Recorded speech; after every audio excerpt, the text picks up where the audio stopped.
अस्सलाम वालेकुम स्टूडेंट्स, कैसे हैं आप लोग? खैरियत से हैं? Give me a second. चलिए।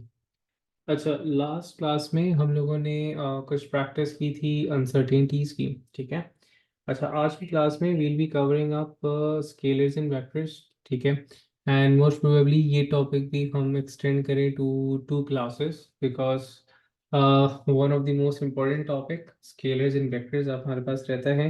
एंड ये चीज़ तो अब तक हम देख कर आ चुके हुए हैं कि इन दी एंटायर सिलेबस जो वेक्टर क्वांटिटी एंड वेक्टर की जो वेक्टर डायग्राम्स का जो यूज़ है वो काफ़ी ज़्यादा है। ठीक है ना।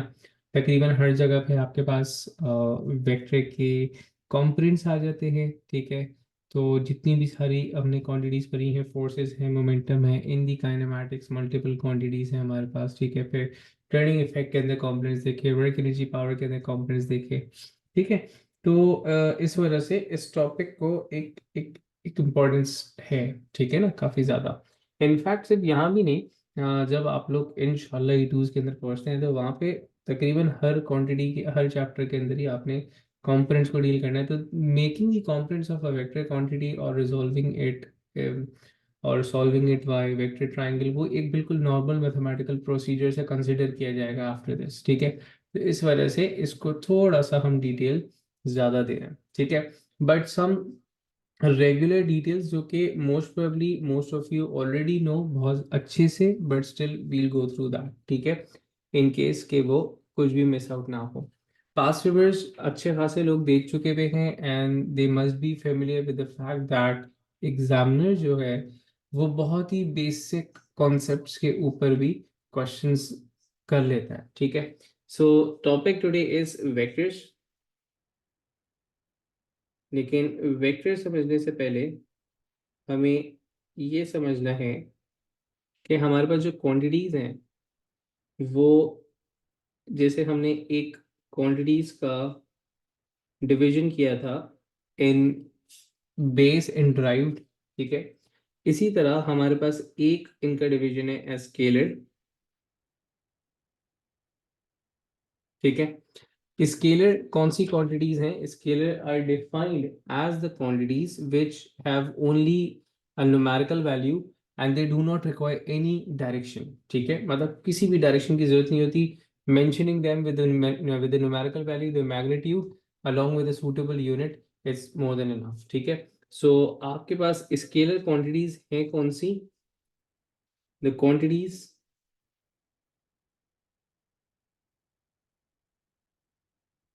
which have only magnitude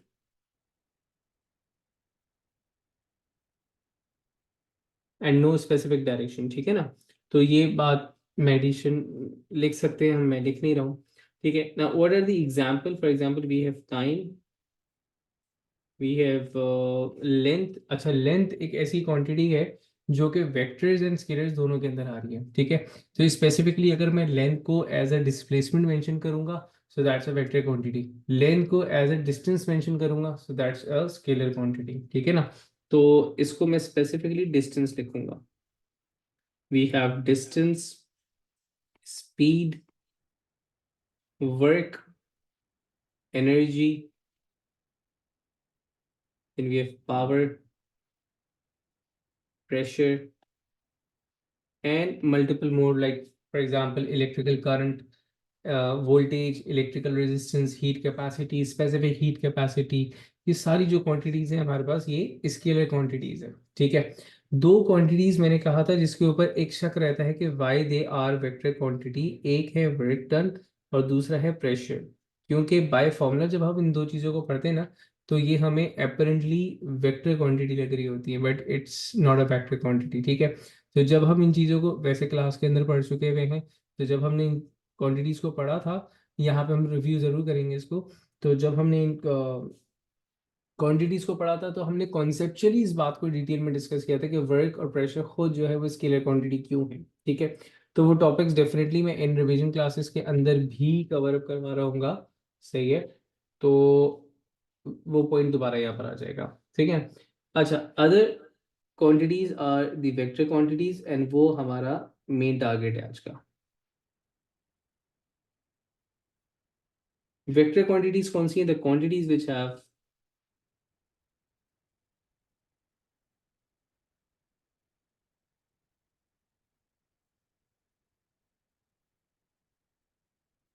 both the magnitude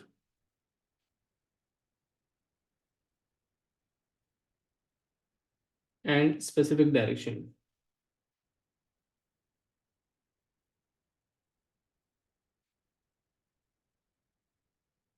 ठीक है, अब देखें हमारे पास according to our syllabus 5 specific examples हैं and will stick to those. ठीक है, अकॉर्डिंग टू द सिलेबस चलेंगे। According to the syllabus we have 5 specific example. सबसे पहला वी हैव डिस्प्लेसमेंट, जिसको हम काइनेमैटिक्स के अंदर पढ़ते हैं। Length covered in a specific direction, ठीक है, distance covered in specific direction, that is displacement. दूसरा we have velocity, speed with a specific direction। Then we have acceleration, it is rate of change of velocity। ठीक है, उसके बाद we have force and we have momentum। ठीक है, अच्छा अक्सर बच्चे जवाब देते जब भी वेक्टर क्वांटिटी की बात है तो वो बोलते हैं displacement, velocity, acceleration, force, weight, momentum. अब देखो वेट जो है, वेट इज अ फोर्स। जब अब मैं फोर्स बोल रहा हूँ ना तो इसका मतलब ये है कि जितनी भी किस्म की फोर्सेज है ना आपके पास वो तमाम वेक्टर में आ जाती हैं, वो तमाम फोर्सेज में आ जाती हैं। अब आप बोलो टेंशन अलग, फ्रिक्शन अलग, अपथ्रस्ट अलग, विस्कस ड्रैग अलग, ये सारी आपके पास फोर्सेज हैं। ठीक है ना, तो स्पेसिफिकली वेट को अलग से मेंशन करने की जरूरत नहीं है, इन 5 का नाम याद रखो आप। ठीक है, तो ये वो क्वांटिटीज हैं जिनको आप विदाउट स्पेसिफिक डायरेक्शन आप नहीं बता सकते। ठीक है ना, मल्टीपल एग्जांपल्स हैं।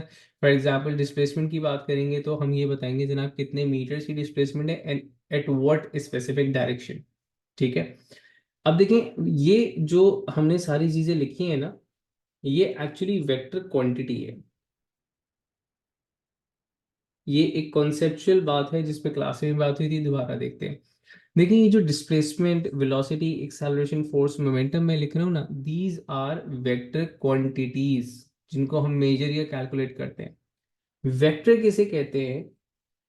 वेक्टर एक्चुअली आप कहते हैं एक एरो हेडेड लाइन को। वेक्टर है क्या? An arrow headed line which represents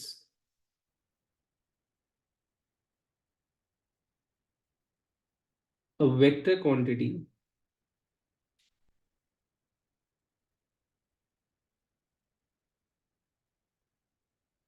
graphically। एक एरो हेडेड लाइन है जो किसी भी वेक्टर क्वांटिटी को इन अ फॉर्म ऑफ, मतलब as a diagram on a graph paper और समथिंग, वो उसको ड्रॉ करते हैं। देखें जब हम मैथमेटिकल सॉल्यूशंस की बात करते हैं ना, तो मैथमेटिकल सॉल्यूशंस में अब तक आप लोग इतना पढ़ चुके हुए हैं तो आपको इतना तो अंदाजा हो चुका होगा कि how the mathematics works. Mathematical analysis के लिए आपके पास certain times we have, most of the times we have equations.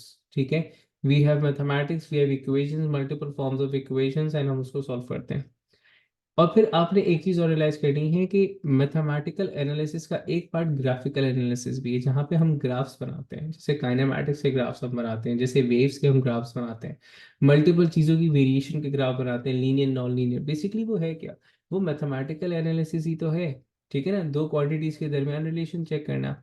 इसी तरह एक आपके पास मैथमेटिकल एनालिसिस का तरीका है, a vector drawing with arrow headed line. ठीक है, अच्छा जब मैं बोलूँ मैथमेटिकल एनालिसिस तो इसका मतलब ये है कि ease in calculation, how to calculate, how to multiply, how to divide, ये वाली सारी चीजें। ठीक है, तो मैथमेटिकल एनालिसिस के लिए हम अपनी वेक्टर क्वांटिटी को ग्राफिकली भी बना सकते हैं। और ग्राफिकली इसको जिस चीज से बना रहे हैं उससे आप एक वेक्टर कह रहे हैं। वेक्टर एक एरो हेडेड लाइन है।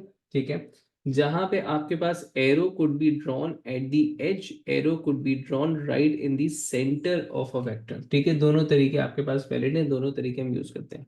यहाँ पे आपके पास इसकी वर्किंग इस तरह है कि लेंथ जो है वो आपको मैग्नीट्यूड रिप्रेजेंट कर रही है, एंड एरो जो है वो आपको डायरेक्शन रिप्रेजेंट कर रहा है। तो दोनों चीजें जो आपको एक वेक्टर क्वांटिटी के अंदर चाहिए वो यहाँ पर आपके पास कवर अप हो रही है। If I have to represent two forces of different magnitude, तो let's say that this was force 1, this was force 2, तो obviously force 2 is greater because it has a greater length.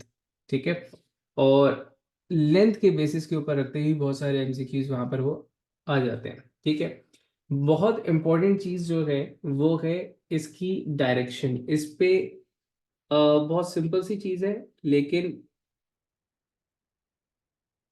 ये अक्सर बच्चे इसमें गड़बड़ा जाते हैं। देखें, लेंथ का तो समझ में आ गया, और वो ओ लेवल्स में भी हम देख चुके हुए हैं कि वी मेक स्केल, ठीक है, 1 सेंटीमीटर टू 20 न्यूटन या फिर वॉट्स एवर, और उस हिसाब से हम लाइन बना दिए करते थे। वो सारा काम बहरहाल हम यहाँ पे नहीं कर रहे हैं, ठीक है ना। हम यहाँ पे वो स्केल के हिसाब से ऐसा डायग्राम वगैरह नहीं बनाएंगे, ठीक है। लेकिन डायरेक्शन को शो करने के क्या क्या तरीके, how does an arrow or this line may be aligned to show a proper diagram, a proper direction। तो हमने देखा था कि हमारे पास तीन तरीके कारक हैं जिससे मैं अपनी डायरेक्शन को रिप्रेजेंट करता हूँ। सबसे पहला इज दी साइन। ठीक है, साइन कौन से, पॉजिटिव या फिर नेगेटिव। तो बहुत सारी हमारे पास, हम पूरे सिलेबस के अंदर फिजिकल क्वांटिटीज देखते हैं, वहां पे कुछ क्वांटिटीज के साथ नेगेटिव साइन आ रहा होता है। उस नेगेटिव साइन की जो एक मेजर इंपॉर्टेंस रहती है वो रहती है आपके पास the direction of this physical quantity. अब देखें साइन किस कन्वेंशन के हिसाब से फॉलो होते हैं। साइन हमारे पास जो जनरल ग्राफ्स के कन्वेंशन है उस हिसाब से फॉलो होंगे। ग्राफिकल कन्वेंशंस क्या है, anything that is vertically upwards is usually considered positive.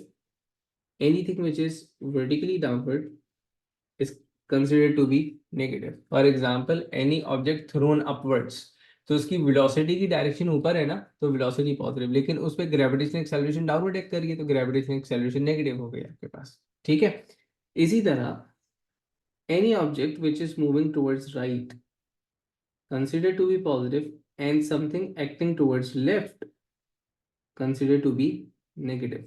बिल्कुल इसी तरह जैसे एक गाड़ी आगे की तरफ जा रही है, एयर रेजिस्टेंस पीछे लग रही है, तो राइट हैंड साइड पे वेलोसिटी है, velocity positive, air resistance left hand side पे करिए, air resistance negative. So this is how minus sign works direction. अगर एयर रेजिस्टेंस पे लिखा है ना -14, तो अब ये बताने की जरूरत नहीं है कि कहाँ एक्ट कर रही है, आपको पता होना चाहिए लेफ्ट साइड पे एक्ट कर रही होगी, एंड 14 न्यूटन उसका मैग्नीट्यूड हो गया। तो माइनस साइन या प्लस साइन जो है वो उसकी डायरेक्शन को रिप्रेजेंट कर रहा होगा। ठीक है, सेकेंड जो हमारे पास तरीके का था दैट वाज एंगल्स। ठीक है, अब एंगल्स किस तरह मेजर किए जा सकते हैं, angle could be measured from horizontal और फ्रॉम वर्टिकल। मतलब लेट्स से कि if this is the vector, तो जिस तरह का कोई सा भी एक वेक्टर ले ले इसको, ठीक है, तो एंगल हो सकता है कि हम यहां से मेजर करें, हो सकता है कि एंगल हम वर्टिकल हॉरिजॉन्टल एक्सिस से मेजर करें, फ्रॉम हॉरिजॉन्टल, मतलब from horizontal axis till the force, या फिर from vertical axis till the force. ठीक है, बहुत सारी जगहों पे वो इस तरह लिखेगा, लेट्स से कि इस एंगल को मैंने थीटा कह रहा हूं, तो ये 90 माइनस थीटा, लेकिन मैं इसको एक दूसरा सिंबल दे रहा हूँ फाई। ठीक है, तो वो आपको इस तरह मेंशन करेगा कि थीटा फ्रॉम हॉरिजॉन्टल, मतलब ये फ्रॉम हॉरिजॉन्टल का मतलब ये है कि वो स्पेसिफाई कर रहा है कि ये जो एंगल था, लेट्स से इट्स एंगल 30, तो ये 30 एंगल कहाँ से मेजर किया भाई। देखें, आप जब प्रोटेक्टर रखते हैं तो आप यहाँ से भी 30 मेजर कर सकते हैं, आप यहाँ से भी 30 मेजर कर सकते हैं, आप यहाँ से भी 30 मेजर कर सकते हैं। तो एक्चुअली 30 मेजर कहाँ से करना था, दैट वाज द पॉइंट। या फिर फाई फ्रॉम वर्टिकल। ठीक है, तो वो मेंशन करेगा इस तरह आपको फाई फ्रॉम वर्टिकल। सही है। थर्ड वन जो आपके पास है that is the geometric poles. ये सारी चीजें ओ लेवल्स में देख रखी हैं, बस जल्दी जल्दी इनको रिकॉल कर रहे हैं। What geometric poles are, north south east west. ठीक है, तो we know that vertically upward north, south, east and west, ठीक है। तो वो angle north south east west की तरफ बोल सकता है। Like anything a plane covers 700 metres due east, तो मतलब वो ईस्ट की तरफ जा रहा था 700 मीटर्स, ठीक है। अब जाहिर है कि जब हम प्लेन ऑफ पेपर के ऊपर बनाते हैं ना, तो हम बोलते हैं सर इसको लेफ्ट राइट क्यों नहीं कर दिया, अप एंड डाउन क्यों नहीं कर दिया। तो जरूरी थोड़ी है कि आपके पास नॉर्थ हमेशा अपवर्ड होगा, ठीक है। तो यूजली क्या होता है कि वो पेपर ऐसा दे देता है कि जनाब नॉर्थ बता देता है अपवर्ड है। लेट से कि पेपर आपके पास नहीं होता, उसने बोला नॉर्थ यहाँ पर है, अब क्या करेंगे आप, तब तो आपका ईस्ट दूसरा हो गया ना, ठीक है। So this is how angles are to be measured, ठीक है। अब देखें एक मेन चीज की तरफ आते हैं, दैट इज द एडिशन, ठीक है। एडिशन को मैं थोड़ा सा जल्दी से रिव्यू करवाना चाह रहा हूँ, ठीक है, बिकॉज जो मेरा मेजर आज का टारगेट था दैट वाज कॉम्पोनेंट्स, ठीक है ना। तो एडिशन को मैं बस जल्दी जल्दी से रिकॉल करूँ एंड आई होप कि आप लोगों को वो चीज़ अच्छे से याद होगी। एंड अगर किसी को इसमें प्रॉब्लम होती है, लगे कि मैं बहुत स्पीड में गुजर गया हूँ, तो मुझे बता देना। देखिए मेरे में एडिंग वेक्टर क्वांटिटीज, तो हमें उनकी ना सिर्फ मैग्नीट्यूड, हमें उनकी डायरेक्शन का भी ख्याल रखना है, ठीक है। अब जब दो वेक्टर क्वांटिटीज को ऐड या फिर सब्ट्रैक्ट कर रहा हूँ, तो एक चीज जो मुझे सबसे पहले देखनी है वो ये कि these vector quantities are they parallel और नॉट पैरेलल, ठीक है ना। अगर पैरेलल हैं तो उनकी एडिशन होगी आपके पास सिंपल अलजेब्रिक एडिशन, ठीक है। फॉर एग्जांपल आपके पास देयर वाज अ वेक्टर ये वाला ऑफ फॉर एग्जांपल 3 न्यूटन का एक फोर्स, ठीक है।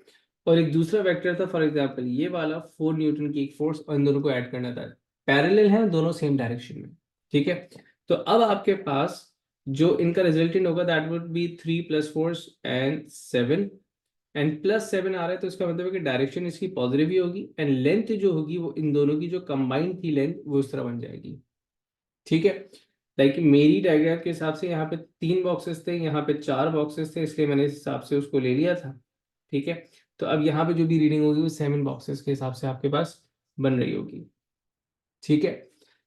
अगर पैरेलल वेक्टर्स हैं and they are opposite in direction, for example यहाँ पे हमारे पास एक 6 न्यूटन का एक फोर्स फॉर एग्जांपल और एक 3 न्यूटन का एक फोर्स था, लेकिन देखिए ये जो 3 न्यूटन है ना ये डाउनवर्ड एक्ट कर रहा है। अब यहाँ पे मैंने माइनस साइन क्यों नहीं लगाया, बिकॉज एरो बना हुआ है और एरो डाउनवर्ड बना हुआ है, वो इस बात को बता रहा है कि इट इज एक्टिंग डाउनवर्ड्स, ठीक है। लेकिन अगर मैं इसको लिखूंगा तो मैं माइनस साइन के साथ लिखूंगा, तो लिखा मैंने 6 + -3, आंसर मेरे पास आया +3। तो इसका मतलब कि इसका जो रिजल्टेंट है that was 3 Newton in magnitude and positive in direction.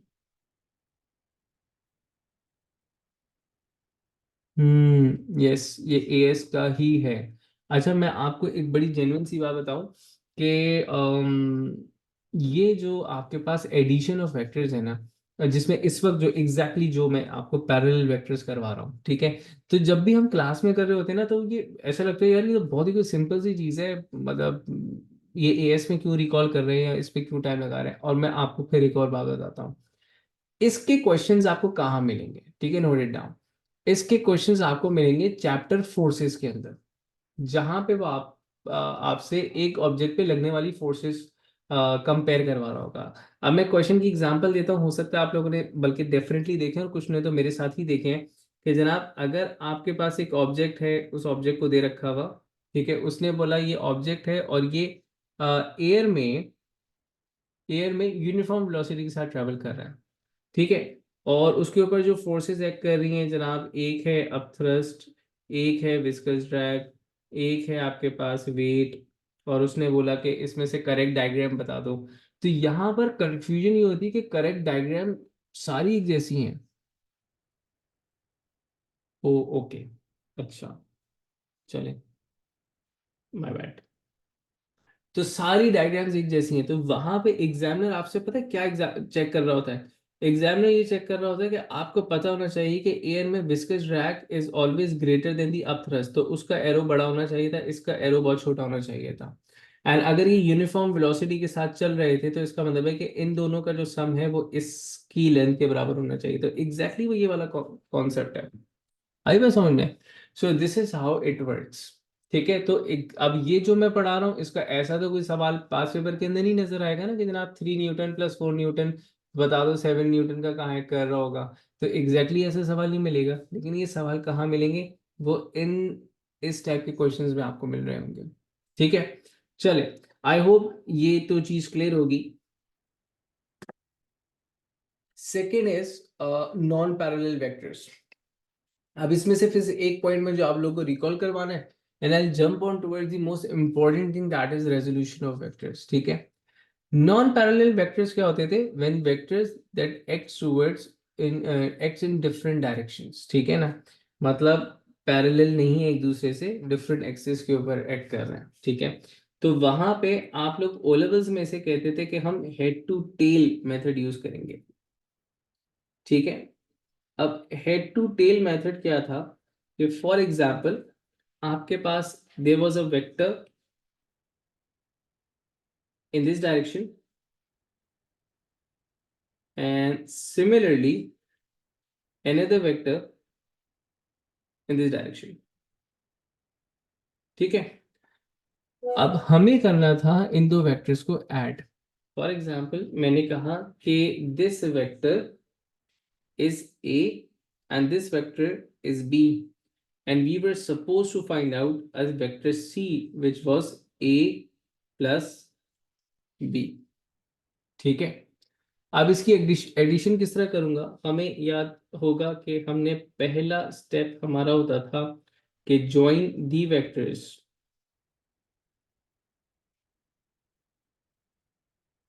Head to tail. अब अक्सर लोग इसको टिप टू टेल वगैरह भी कहते थे, तो खैर जो भी है।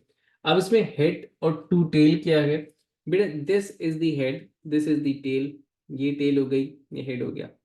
हेड टू टेल का मतलब ये है कि फर्स्ट वेक्टर के हेड पे सेकंड वेक्टर की टेल उठा करके रख देनी है। मतलब आपने इन दोनों को अरेंज करना है इन सच अ वे कि एक वेक्टर का हेड दूसरे वेक्टर की टेल पर अलाइन हो जाए।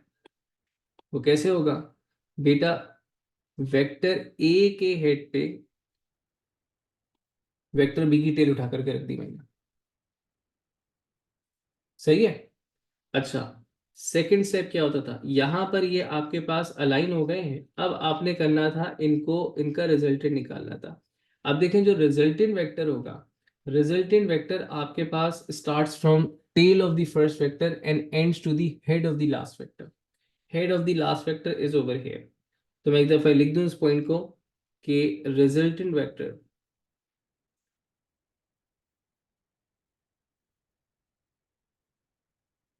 starts from tail of first vector and ends at the head of the last। अच्छा, मैं इसको फर्स्ट एंड सेकंड क्यों नहीं बोल रहा, मैं फर्स्ट एंड लास्ट बोल रहा हूँ। रीजन क्या है कि this method can be, this method can be use for vectors, number of vectors more than two also. ठीक है ना, 3 4 5 6 सही है, लेकिन वो हम इस्तेमाल नहीं करेंगे, एक दो एमसीक्यूज हैं ऐसे पास पेपर्स में। तो जो रिजल्टेंट वेक्टर है वो आपके पास फर्स्ट वेक्टर की टेल से लास्ट वेक्टर तक ऐसे चला गया। सही है, अब उसकी डायरेक्शन क्या थी, डायरेक्शन आपके पास टेल टू हेड थी, मतलब ये वाली। अब this was basically the method non parallel vectors की एडिशन करना, राइट। अब वेन एडिंग टू और मोर वेक्टर्स, तो हमारे पास एक ये तरीकेकार था, एंड इसके अलावा एक तरीकेकार है जिसको हम सबसे ज्यादा एएस के अंदर पढ़ रहे होते हैं, that is resolution of vectors, and that is the main, क्या कहते हैं, इंटरेस्ट आप लोग का इस वक्त वो चीज रिकॉर्ड हो जाए, एंड वो क्या है, वो है रेजोल्यूशन ऑफ वेक्टर्स या फिर रिजॉल्विंग वेक्टर्स। इसको हम बोलते हैं परपेंडिकुलर कंपोनेंट्स, सॉरी।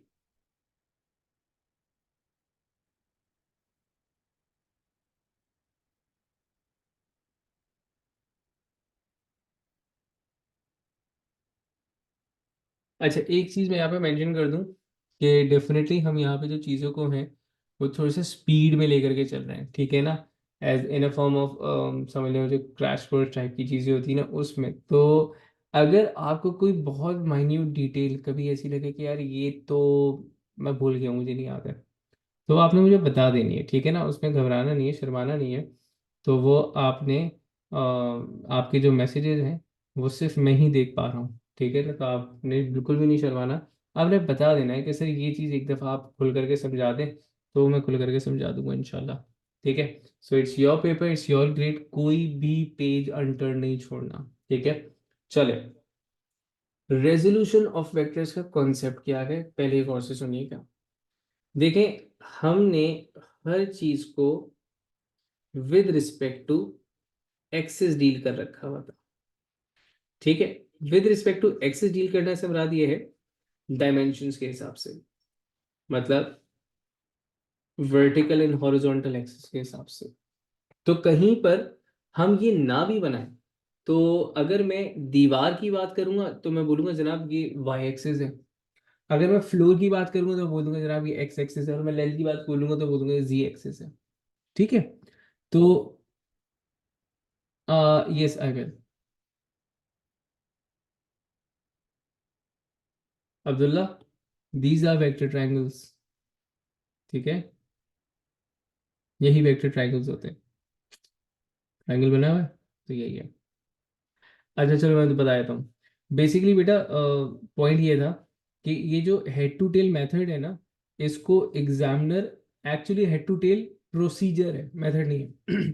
मेथड है वेक्टर ट्रायंगल, ठीक है ना, ये वेक्टर ट्रायंगल फॉर्म करके हमने सॉल्व किया था।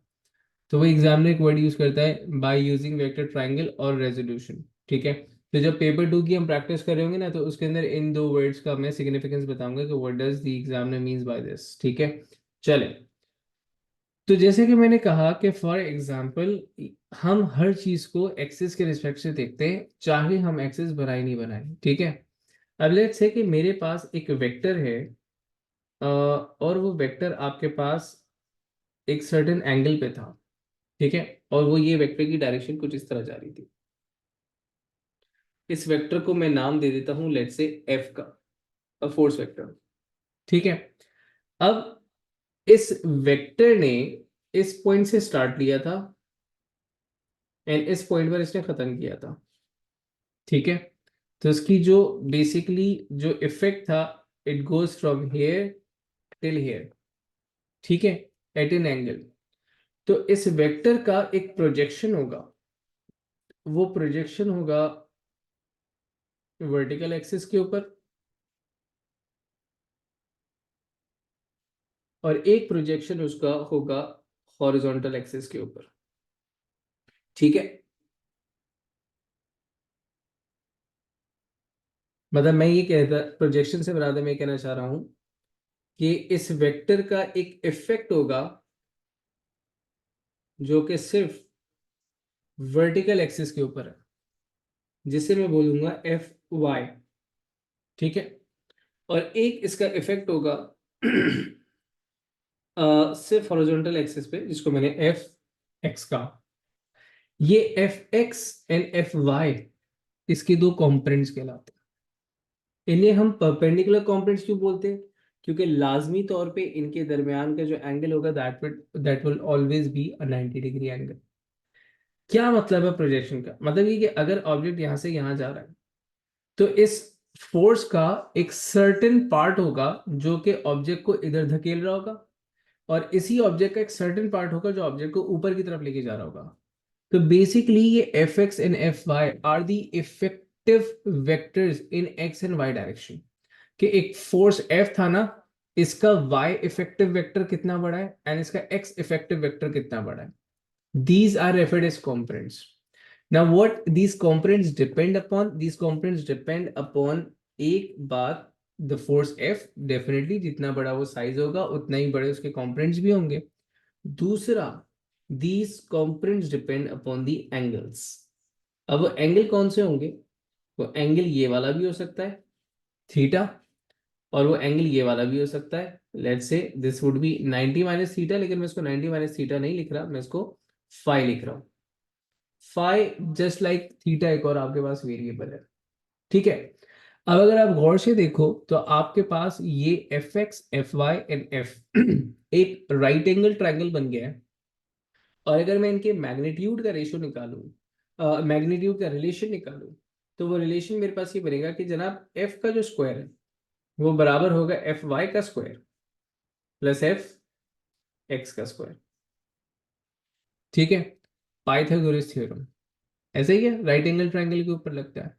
दूसरा राइट एंगल ट्रायंगल के लिए आप क्या चीज यूज कर सकते हैं? दूसरा आप राइट एंगल ट्रायंगल की मैथमेटिक्स के लिए यूज करते हैं ट्रिग्नोमेट्री। अब ट्रिग्नोमेट्री क्या कह रही है? ट्रिग्नोमेट्री के हिसाब से आपके पास sine theta is perpendicular over hypotenuse, cos theta is base over hypotenuse, and tan theta is perpendicular over base। ये रिलेशन आप सबको याद होगा, ठीक है। नाउ द पॉइंट इज कि मुझे पहले तो इसमें से ये पता करना है कि एफ एक्स कौन सा और एफ वाई कौन सा है, ठीक है। तो याद रखिएगा एक बात, वो बात क्या है? वो बात ये है कि एंगल के साथ वाला इज बेस, ठीक है।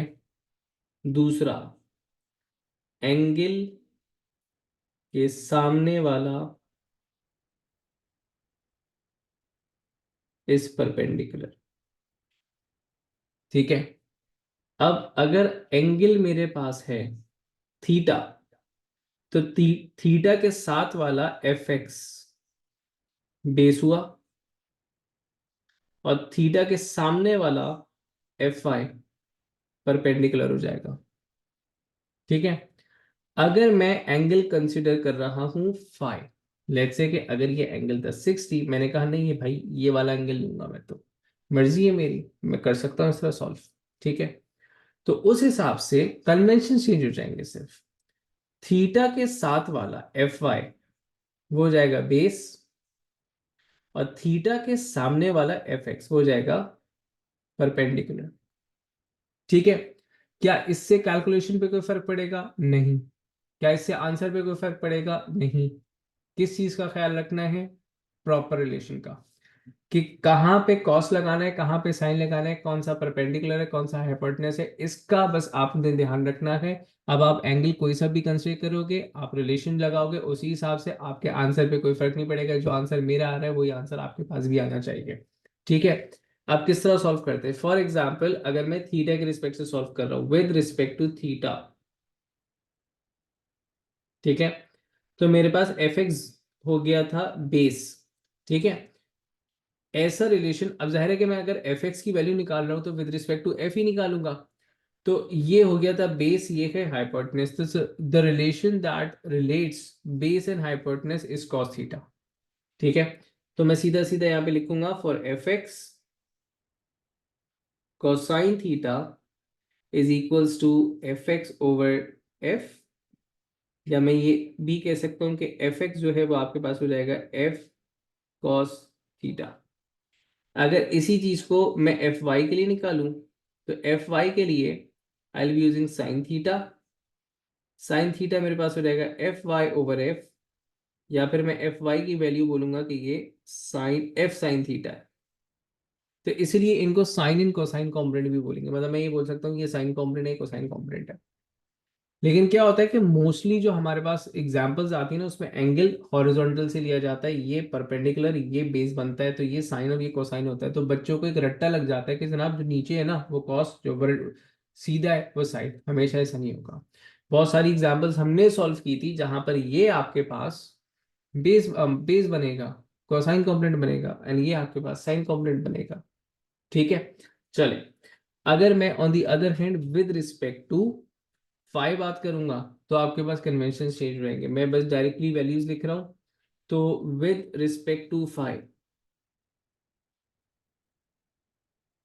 बेटा विद रिस्पेक्ट टू फाई आपके पास एफ एक्स हो जाएगा एफ साइन फाई, और एफ वाई हो जाएगा एफ कॉस फाई। ठीक है, अब इसकी एग्जांपल्स देखते हैं और इसका एक्चुअली काम क्या है वो देखते हैं। ठीक है, बहुत ज्यादा डिटेल में आज नहीं जा पाएंगे। ठीक है, तो सिर्फ चंद चीजें आज देख रहे हैं, एंड उसके बाद फिर इसको नेक्स्ट क्लास में इसकी बहुत सारी प्रैक्टिस करनी है हम लोगों ने। चले देखिए, फॉर एग्जाम्पल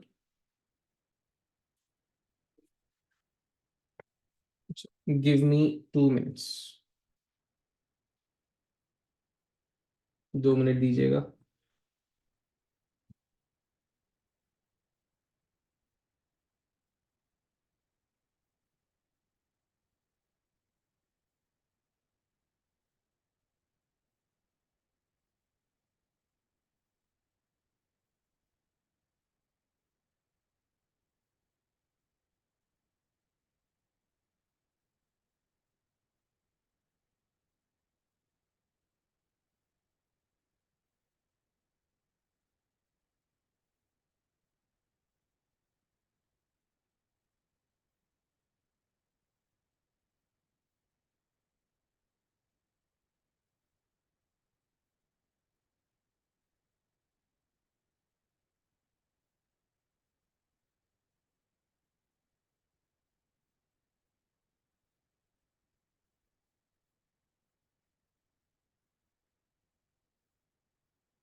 चले जी, एक्चुअली पेंसिल जो है वो चार्ज नहीं थी।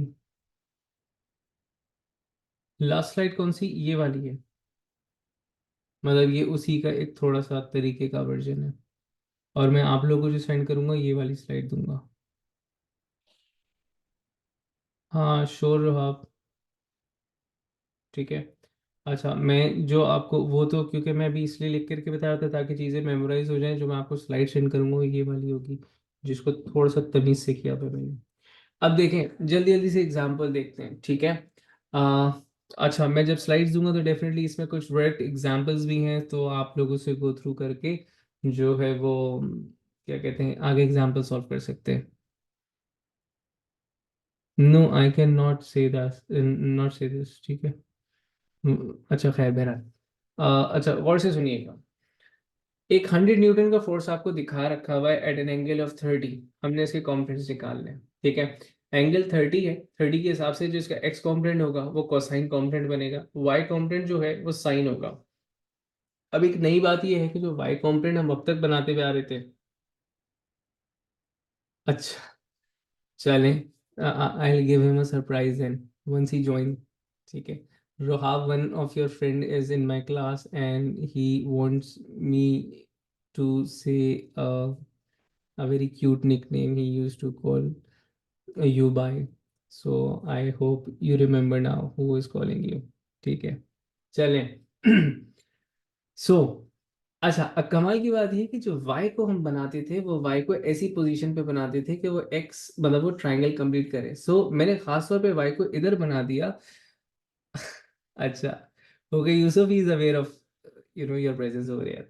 अच्छा, तो मैंने कहा कि इसको मैंने यहाँ बनाया था, तो जरूरी नहीं कि मैं यहीं बनाऊं बेटा, मैं यहाँ भी बना सकता हूँ, दैट्स अप टू मी। मैं एक्स को यहाँ उठा करके बना सकता हूँ। ठीक है, दैट्स अप टू मी।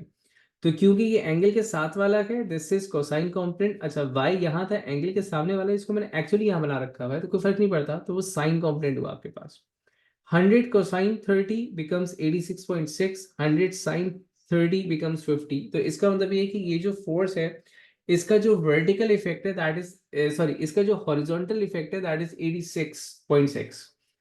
इसका जो वर्टिकल इफेक्ट है that is 50 Newton. What does this means? इसका मतलब ये है कि ये 100 न्यूटन की फोर्स 30 डिग्री के एंगल के ऊपर जिस भी ऑब्जेक्ट के ऊपर लग रहा होगा, वो ऑब्जेक्ट ड्रैग हो रहा होगा in the direction of the 100 newton वाली फोर्स, मतलब 30 डिग्री के ऊपर।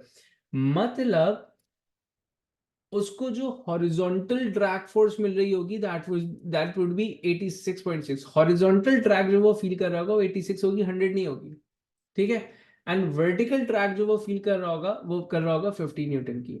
अगर मैं एक्सेलरेशन की बात करूंगा तो definitely resultant force would accelerate an object, so the horizontal acceleration would be provided by 86.6 newton वाली force and the vertical acceleration would be provided by 50 newton वाली force. This is the effect, मतलब जो हम समझने की कोशिश कर रहे हैं कि what does the component means, this is what the component means. ठीक है।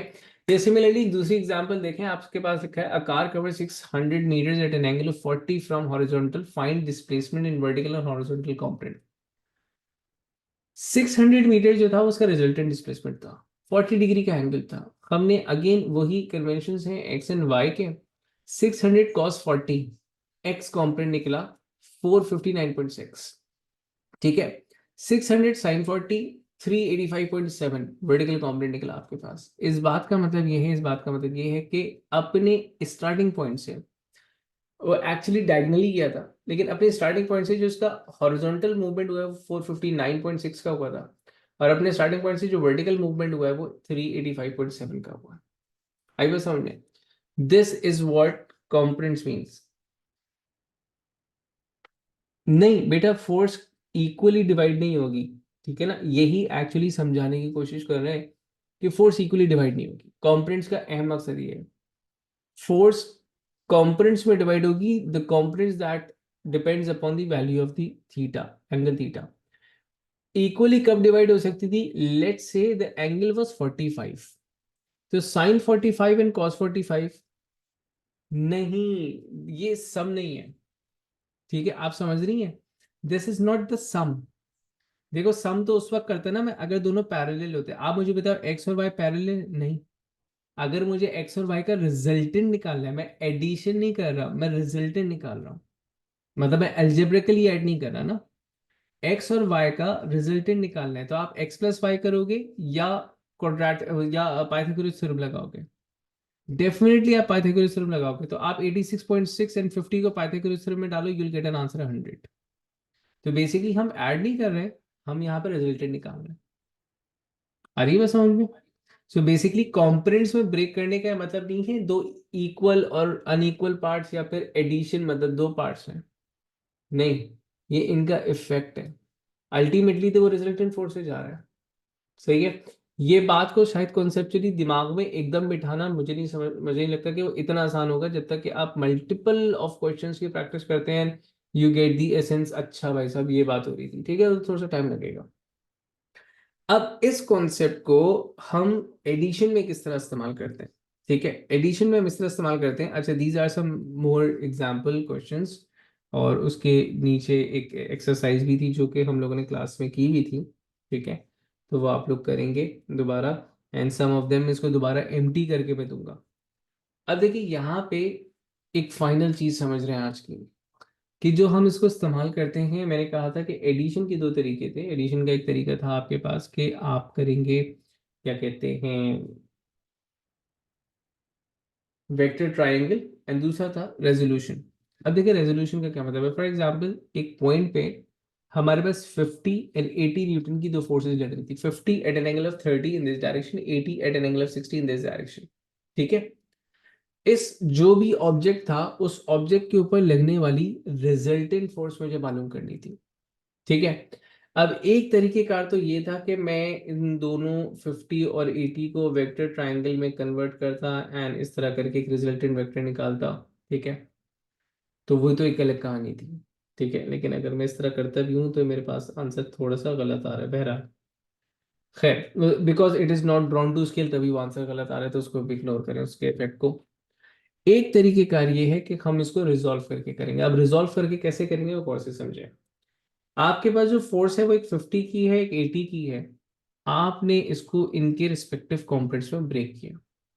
सबसे पहले 80 से स्टार्ट करते हैं, तो 80 का एक हॉरिजॉन्टल कंपोनेंट होगा इन दिस डायरेक्शन, जो था 80 cos 60। फिर 80 का एक वर्टिकल कंपोनेंट होगा इन अपवर्ड डायरेक्शन, जो कि होगा 80 sin 60। ठीक है। सिमिलरली अब आपके पास 50 newton with respect to 30 degrees, एक वर्टिकल कंपोनेंट बना 50 sin 30, एक हॉरिजॉन्टल कंपोनेंट बना 50 cos 30। ठीक है। अब आपके पास कितने वेक्टर्स हैं? You have only 4 vectors, 1 2 3 4। जब कंपोनेंट्स में ब्रेक कर दिया तो इन दोनों को भूल जाओ, क्योंकि अब आप इनके इफेक्टिव वेक्टर्स देख रहे हो। ठीक है। अब मैं क्या करूंगा, आई सॉल्व एक्स अलग, वाई अलग। एक्स और वाई कैसे सॉल्व करेंगे? अभी थोड़ी देर पहले पैरेलल वेक्टर्स देखे थे। जब वेक्टर्स एक दूसरे से पैरेलल होते हैं तो मैं क्या करता हूं, सिंपल एडिशन या सब्ट्रैक्शन करता हूं। जब आपके पास x में एक है 80 cos 60 पॉजिटिव डायरेक्शन में, 50 cos 30 नेगेटिव डायरेक्शन में, तो 80 cos 60 plus minus minus sign due to opposite direction 50 cos 30 किया, रिजल्टेंट मेरे पास आया -3.3। ठीक है। इसी तरह मैंने 80 sin 60 एंड क्योंकि ये भी पॉजिटिव डायरेक्शन में तो प्लस 50 sin 30, मेरे पास आंसर है 94.3। तो डायरेक्शन x में रिजल्टेंट आ रहा, रिजल्टेंट x कॉम्पोनेंट आ रहा है -3.3, रिजल्टेंट इन y आ रहा है 94.3। इसका मतलब ये है कि ये जो x और y हैं, ये रिजल्टेंट वेक्टर जो भी इन दोनों का रिजल्टेंट वेक्टर होगा उसके x vertical and horizontal components हैं। अब कंपोनेंट से अगर मुझे रिजल्टेंट निकालना हो तो मैं क्या करता हूं, आई यूज पाइथागोरस थ्योरम। ठीक है। कैसे निकाला, यहां पे देखिए, रिजल्टेंट जो भी बनेगा वो इन दो x एंड y का हाइपोटेन्यूज होगा। सो इसका स्क्वायर, x का स्क्वायर प्लस y का square, square on the other side जाके अंडर रूट हो गया था, तो अंडर रूट x का स्क्वायर प्लस y का स्क्वायर, वैल्यूज पुट की, you get the answer 94.4। So this 94.4 Newton was the resultant force. मतलब एक ऑब्जेक्ट था, उस पे एक रस्सी से मैं इधर खींच रहा था 50, एक रस्सी से आप इधर खींच रहे थे 80। The object itself will experience a force of 94.4, the resultant force, and in which direction? अब डायरेक्शन का अब तक हमने पता नहीं लगाया था, तो डायरेक्शन का हम पता लगाएंगे टेन थीटा से। ठीक है। हम डायरेक्शन या फिर एंगल हमेशा टेन को मालूम करके करते हैं। टेन थीटा है परपेंडिकुलर ओवर बेस, तो usually angle is measured from horizontal, तो उस हिसाब से परपेंडिकुलर जो है वो हमारे पास हो जाएगा y axis, sorry y component, and base हो जाएगा हमारे पास x कॉम्पोनेंट। ठीक है। हम हमेशा plus Y and plus X लिखेंगे even if one of the और both the values are in negative, क्योंकि 10 का प्लस माइनस में कोई फर्क नहीं पड़ता। ठीक है। तो जैसे हमारे पास हॉरिजॉन्टल एक्सिस में वैल्यू आ रही है -3.3, तो मैं इसको माइनस लिखूंगा प्लस लिखूंगा, बात बराबर है, तो I always right in plus positive values. तो मैंने लिखा 10 इनवर्स 94.3, ये था y, 3.3 ये था x, मेरे पास एंगल आया 87.9। तो 87.9 का एंगल फ्रॉम हॉरिजॉन्टल, ये कैसे पता चला कि 87 यहां बन रहा है यहां नहीं बन रहा? तो बेटा आप y एंड x की वैल्यू से देख लो। y is negative, sorry, x is negative, y is positive, तो इसका मतलब ये आपके पास फोर्थ क्वाड्रेंट की बात हो रही है। ठीक है। जहां पर आपके पास x नेगेटिव होगा एंड y पॉजिटिव होगा। लेट्स से दोनों नेगेटिव होते, x नेगेटिव y नेगेटिव, तो मतलब एंगल यहाँ होता। दोनों पॉजिटिव होते एंगल यहाँ होता। y नेगेटिव होता है, x पॉजिटिव होता है, एंगल यहाँ बन रहा होता आपके पास। ठीक है। तो अगेन जैसे जैसे प्रैक्टिस करते चलाएंगे इस चीज का और मजीद अंदाजा होता चला जाएगा। बेटा 87.9 is the angle, angle eight which this 94.4 का वेक्टर इज एक्टिंग। वो एंगल कहां से आया था, इसी पे बात हो रही थी कि वो एंगल इस हॉरिजॉन्टल लाइन से इस रिजल्टेंट वेक्टर तक का जो एंगल है दिस इज 87.9। ठीक है। तो this is the direction, basically ये डायरेक्शन को रिप्रेजेंट कर रहा है, तो यहाँ पे मैग्नीट्यूड आते हैं, यहाँ पे डायरेक्शन आकर। क्लियर हुई बात? ठीक है। अच्छा, I will be sending the slides. ठीक है। तो इसमें कुछ प्रैक्टिस क्वेश्चंस और भी हैं, कुछ एग्जांपल क्वेश्चंस और भी हैं, इसकी 2 3 कॉन्सेप्ट्स और भी हैं जिसको हम लोगों ने देखना है। ठीक है। तो that will be continuing in the next class. ठीक है। तो next class will be on Monday इंशाल्लाह। ठीक है। So meet you guys on Monday. ठीक है, अल्लाह हाफिज।